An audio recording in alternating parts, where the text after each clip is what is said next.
Assalamualaikum warahmatullahi wabarakatuh. Kami dari kelompok 10 yang beranggotakan Nur Afifah H141802, Ayu Lestari H141839, Alifia Nur Fauzan H141873, dan Ayu Yustika H141880 akan mempresentasikan mengenai kasus monopoli perusahaan semen PT Conch South Kalimantan Semen.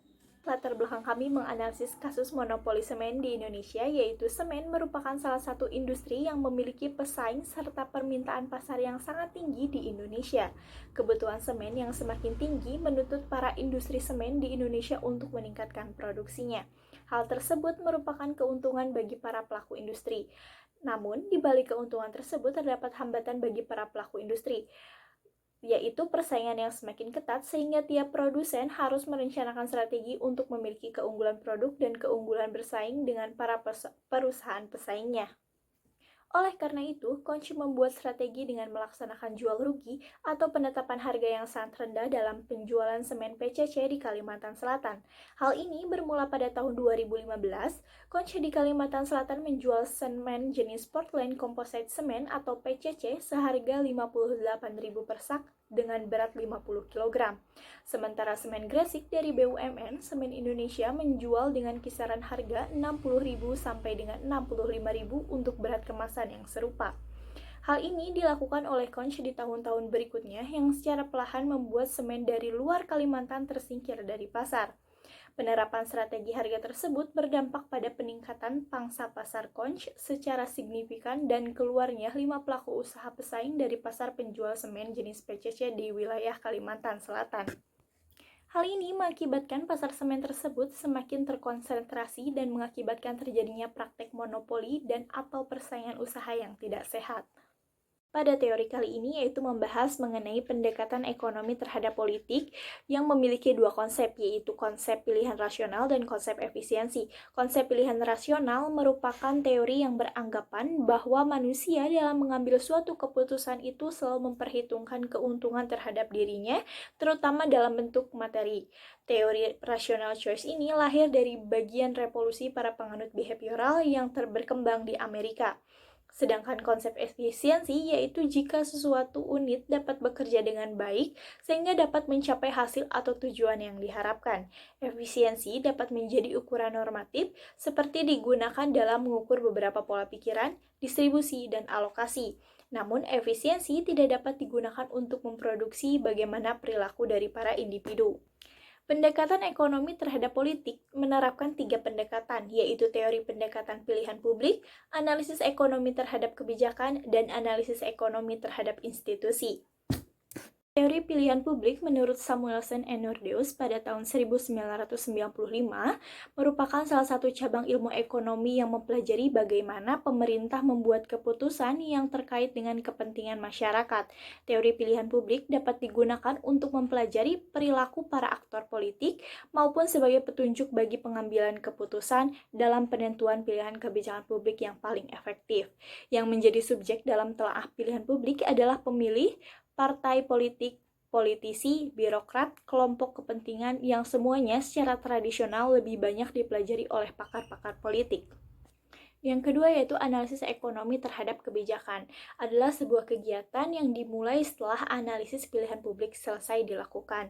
Sementara teori pilihan publik sendiri adalah metode yang menggabungkan pilihan individu dengan fungsi kesejahteraan sosial dan pilihan publik. Dalam bagian ini, Kapuroso dan Lepin mengasumsikan bahwa pilihan-pilihan individu itu sudah selesai digabungkan atau diagregasikan dan telah diketahui oleh para pembuat keputusan, sehingga dapat dipilih alternatif kebijakan yang dapat memaksimalkan kepuasan dari mereka yang terpengaruh oleh kebijakan tersebut, dan bukan sekedar memuaskan para pembuat kebijakan saja. Yang ketiga yaitu analisis ekonomi terhadap institusi yang memfokuskan pada cara-cara bagaimana institusi bisa memupuk perilaku instrumental untuk mencapai tujuan tertentu yang kooperatif, mengurangi atau menambah biaya transaksi, dan memberikan landasan organisasional bagi produksi dan pertukaran. Fokusnya adalah pada hubungan antara institusi dengan efisiensi, yaitu pada cara bagaimana institusi dapat memfasilitasi atau menghambat kegiatan pemenuhan kebutuhan pribadi. Pada kasus kali ini, kami menggunakan teori dengan pendekatan analisis ekonomi terhadap institusi, di mana institusi yang dimaksud yaitu industri semen atau PT Konch yang memfasilitasi kegiatan pemenuhan kebutuhan pribadi dengan melakukan monopoli. Untuk memahami lebih lanjut, akan dibahas oleh rekan saya. Terima kasih. Baik, setelah mengetahui tinjauan teori yang sebelumnya telah dijelaskan, maka akan jauh lebih afdol apabila kita mengetahui bagaimana yang sebenarnya terjadi di lapang. Salah satu perusahaan semen asal Tiongkok, PT Konch Kalimantan Semen atau Konch, terbukti melakukan monopoli dan dinyatakan bersalah karena melanggar pasal 20 Undang-Undang Nomor 5 Tahun 1999 tentang larangan praktik monopoli dan persaingan usaha tidak sehat, di mana pasal 20 ini menyatakan bahwa pelaku usaha dilarang melakukan pemasokan barang dan atau jasa dengan cara melakukan jual rugi atau menetapkan harga yang sangat rendah dengan maksud untuk menyingkirkan atau mematikan usaha pesaingnya di pasar bersangkutan, sehingga dapat mengakibatkan terjadinya praktik monopoli dan atau persaingan usaha tidak sehat. Atau singkatnya, ini pelaku usaha dilarang melakukan predatory pricing. Namun pada tahun 2015 yang lalu, Konch di Kalimantan Selatan ini menjual semen jenis PCC atau Portland Composite Cement seharga 58.000 untuk ukuran 50 kg. Sementara pesaingnya, semen Gresik dari BUMN Semen Indonesia menjual seharga kisaran 60-65.000 untuk berat kemasan serupa yaitu 50 kg. Hal ini terus dilakukan oleh Konch di tahun-tahun berikutnya hingga tahun 2019 dan secara perlahan ini tentu membuat usaha pesaingnya tersingkir dari pasar. Hal ini dapat dibuktikan oleh laba rugi 4 emiten pesaing yang teman-teman bisa lihat di grafiknya ini. PT Solusi Bangun Indonesia Tbk atau SMCB ini merugi sebesar minus 230 miliar pada semester 1 tahun 2019. Selain itu, juga terdapat laporan bangkrutnya semen Tarjun Indosemen di Kalimantan Selatan karena kalah bersaing dengan semen asal Tiongkok Konch ini. Kemudian praktik curang produsen semen Tiongkok Konch ini juga telah membuat Holcim tumbang dan memutuskan keluar dari Indonesia, sehingga akhirnya Holcim diambil alih oleh PT Semen Indonesia Tbk.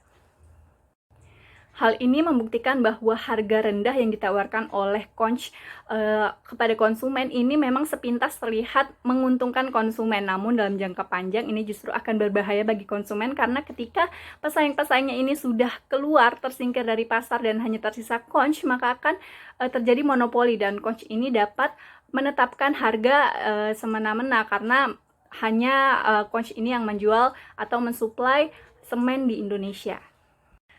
Baik, setelah mengetahui bagaimana realita yang terjadi di Indonesia, khususnya ini adalah praktek monopoli oleh PT Konch, lantas apa relevansi antara kasus ini dengan teori pendekatan ekonomi terhadap politik, khususnya analisis ekonomi terhadap institusi? Selanjutnya akan dijelaskan oleh rekan saya. Menanggapi kasus ini, respon pemerintah dalam hal ini KPPU memutuskan bahwa PT Konch South Kalimantan Semen atau Konch selaku terlapor dalam perkara nomor 3 KPPUL 2020 terbukti melanggar pasal 20 Undang-Undang Nomor 5 Tahun 1999 dalam penjualan semen jenis PCC di wilayah Kalimantan Selatan. Atas pelanggaran tersebut, Konch dijatuhkan denda sejumlah 22.352 juta rupiah yang harus disetor ke kas negara sebagai setoran pendapatan denda pelanggaran di bidang persaingan usaha. Relevansi teori kasus monopoli PT Konch South Kalimantan Semen ditinjau dari teori analisis ekonomi terhadap institusi ditunjukkan dengan adanya deteksi penyimpangan institusi yakni PT Konch dalam mencapai tujuan kolektifnya untuk memuaskan kepentingan secara maksimal melalui sistem predatory pricing. Dalam jangka pendek, hal ini akan berdampak pada adanya surplus konsumen karena mendapatkan tingkat harga yang rendah, sedangkan perusahaan mengalami kerugian karena menjual dengan harga di bawah average cost. Dalam jangka panjang, hal ini akan berdampak pada pesaing yang keluar pasar karena tidak lagi mampu berproduksi secara efisien, serta market share perusahaan akan meningkat karena adanya konsentrasi pasar dan terjadi monopoli yang berpotensi adanya permainan harga, yang mana hal ini akan berdampak pada kerugian konsumen karena konsumen mengalami surplus yang menurun. Selanjutnya, untuk dampak yang ditimbulkan akibat adanya kegiatan yang dilakukan oleh PT Konsort Kalimantan Semen pada kasus ini pastinya sangat merugikan persaingan pasar, di mana terjadi yang pertama, adanya pengurangan pesaing akibat adanya kegiatan untuk menghalangi pelaku usaha baru yang ingin masuk pasar. Yang kedua, adanya pasar yang semakin terkonsentrasi yang akan menyebabkan praktek monopoli semakin mudah dilakukan. Yang ketiga, peningkatan pangsa pasar pada pelaku usaha yang melakukan monopoli.